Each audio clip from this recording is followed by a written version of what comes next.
You're going to hear an audio tape of Grandma Iole Banker, Grandma Iole Martinat, and I'm going to show you photos of the family.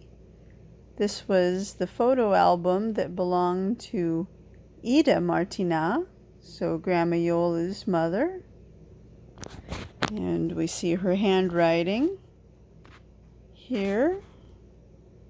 That's where she lived. I guess the zip code was a little bit different back then. And see, it's a photo diary, so she wrote down what the occasion was in the notes, and then the picture would be right next to it. It's a good picture of Grandpa Bob. He's very handsome there.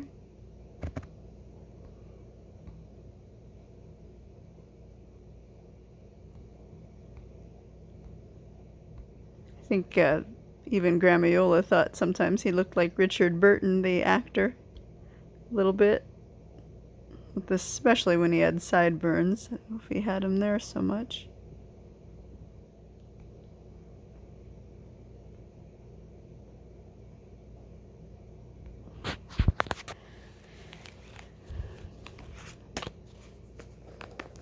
And this next photo is pretty sure Grandma Iole is pregnant there.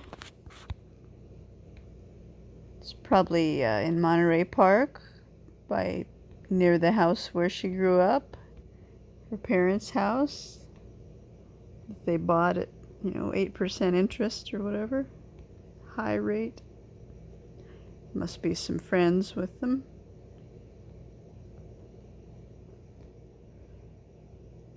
Yeah, Grandma Iole definitely looks pregnant there. I think I remember seeing another photo like this. Her pregnant outfit.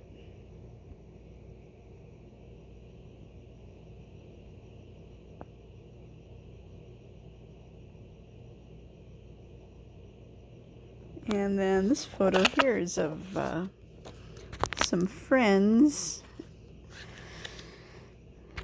of Ida and Dante. I think this is maybe Mario and Purina, that were also from the same region of, Waldensian region of Italy, the Piemonte area.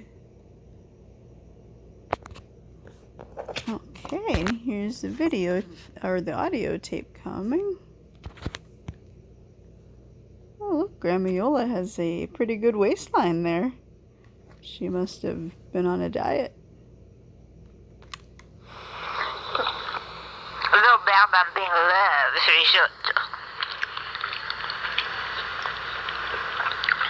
She said it. Little Bambino loves rice. Loves your rice. Loves my rice. Oh, well, that's because she's here now and she's hungry. What about my rice? Page 193. Try. The New Italy. In. Falling behind in new times. The years from the end of the last century to World War I was decisive in Italy in both political arena and the Protestant world. For a period of several decades after the unification of the country in 1870, successive Italian governments have been dominated by anti-clerical forces, Masons and positivists in philosophy. When Giovanni Giolitti came to power, all this was replaced by a policy which sought to balance three well-defined positions, each with a considerable constituency. On the right were the ruling class conservatives, people used to wielding power. On the left, socialist forces drawn from a popular basis, and in between, the complicated Catholic situation. Also with a popular following, but conservative in outlook. Perhaps no less important was a certain change in the intellectual and cultural climate, with authors like Gabriele D'Annunzio expressing a new form of idealism to combat the older scientific positivism. New fashions and interests in religion led some to embrace Spiritism and Theosophy. How did the Protestants and Waldensians in particular react to these new currents in political and cultural life? Taking the advantage of greater liberty, they attempted to become more a part of cultural life in the country, as they did through by Lychnis, B-Y-L-I-C-H-N-I-S, how funny, a journal published by the Baptist Theology Seminar beginning in 1912. On the whole, however, it must be said that although the Protestants of the time succeeded to some extent in overcoming their isolation, they did not seem to grasp the deeper meaning of what was happening. They were not fully attentive to the issues which the socialists were grappling with, nor did they appreciate the stand of the Catholic modernists as they struggled to obtain a hearing within the Roman Church. There were notable individual exceptions, but Protestants generally were still so tied to 19th century revivalist categories that they missed the importance of the great debates which were going on in socialist circles and the significance of the encyclical Pascendi, 1905, which was directed against Catholic modernists. Various reasons for this inattentiveness can be found. The pastors, trained largely in the school of pietism, sought to serve little flocks under constant social pressures, so that the attention of the Protestant leadership was centered upon the local scene, rather than on the struggle for shaping natural life. This was also a time of regrouping and of new arrivals on the Protestant scene. The Pentecostal movement was beginning to take hold, thanks to immigrants returning from America. The Free Church of Italy ceased to exist in 1903 after half a century of struggle, and its members joined either the Waldensian or Methodist churches. The Waldensians' program of evangelism moved ahead, opening new churches in cities like Milan and in small towns like Riesi,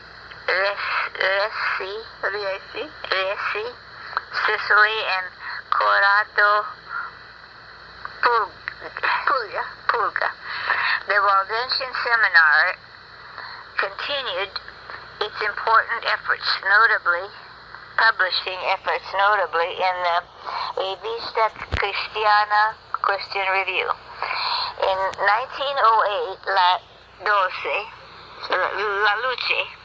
the Light, the weekly Waldensian paper, which continues to this day, was... I guess there's a Waldensian newspaper called La Luce, the Light. The Light. In 1908, La Luce, the Light, the weekly Waldensian paper, which continues to this day, was successfully launched. How neat. The weekly Waldensian paper is called La Luce. Yeah. You know, with the candles. Yeah. A period which... Yeah, one of the symbols of the Waldensians is like a candle. I should know more of the story behind that. We launched. How neat. The weekly Waldensian paper is called La Luce. Yeah. You know, with the candles. Yeah. A period which should have been one of thoughtful reassessment and reorganization for new initiatives, remained one of watchful waiting. In contrast to previous generations, the Waldensian Church now found itself more and more oriented to an individualistic, petit bourgeois mentality, in close touch with its own constituency, but hardly sensitive to the collective forces which were shaping the nation's life. A particular moment was the decline of the school program, which had been such a notable part of the Waldensian evangelistic effort. New and stringent government regulations for schools in 1911 led the Valley congregations to abandon altogether the task of opening new schools and to close many older ones. The pattern was repeated elsewhere as it became more difficult to recruit teachers who were swept increasingly into public schools. The Waldensian Seminary, too, lost much of its momentum. Studies were pursued under the influence of the liberal theologian Giovanni Luzzi, responsible for an enduring translation of the Bible. The faculty were exponents of a sensitive and believing generation, certainly aware of the spiritual needs of the time. They failed, however, to fully understand the era through which they were living. The year 1915 was notable for two events. The year saw the inauguration in Rome of the Waldensian Church in Piazza Cavour, the most impressive edifice in all Protestant Italy.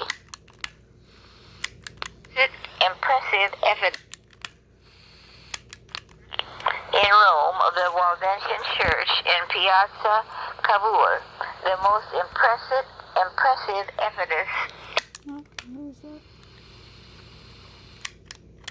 the era through which they were living. The year 1915 was notable for two events.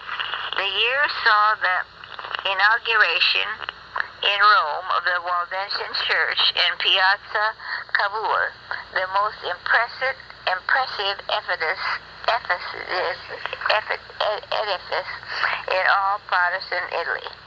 The presence of so many people on the inauguration day, including an unusual large representation of Italian authorities, recalled a similar occasion in Turin some 60 years before. It seemed that at last the Protestants had secured their place in Italy's national life. Here, only a few yards from the Vatican, and in the same city in which Valdesius' first disciples had sought in vain to be heard, Waldensian at last had an impressive new facilities. Right in the center of the room. In the inauguration in Turin, 60 years before, a prophet word had been uttered concerning the entrance of the Protestant Reformation into Italy. Piazza Cavour marked the end of the 19th century evangelistic drive. Of greater importance, however, was the decision taken in 1915 to bring together in a single entity the Waldensian Board and the Committee on Evangelization. After 55 years of separate life, the two administrative arms of the Waldensian Church were now joined. From the historic valleys to Sicily, Waldensians in Italy were now unified administratively. Okay, very right. 2. In the wake of World War I. In the wake of World War I, Italy's entrance into World War in 1915 appeared to Waldensians, as to many Italians, the necessary complement to national risorgimento. In the nationalistic atmosphere of the day, they were totally convinced that it was right to enlist. It was as if they wished to give final proof to Italian patriots of their fidelity to national goals. So I guess the Waldensians wanted to fight in World War I to show they were Italians too, part of the country. They wanted to fight with the other Italians, just to, say we're like you, we're part of the same country. we belong to your country. There's my mom with birds. She'd never get so close to him now, but she did once. Look at Dante with a bird on top of his hat and three birds eating out of his hand, bird feed, bird seed. He liked animals too. It's a good picture. I'm not sure where it was taken. It must be at some aviary or something somewhere.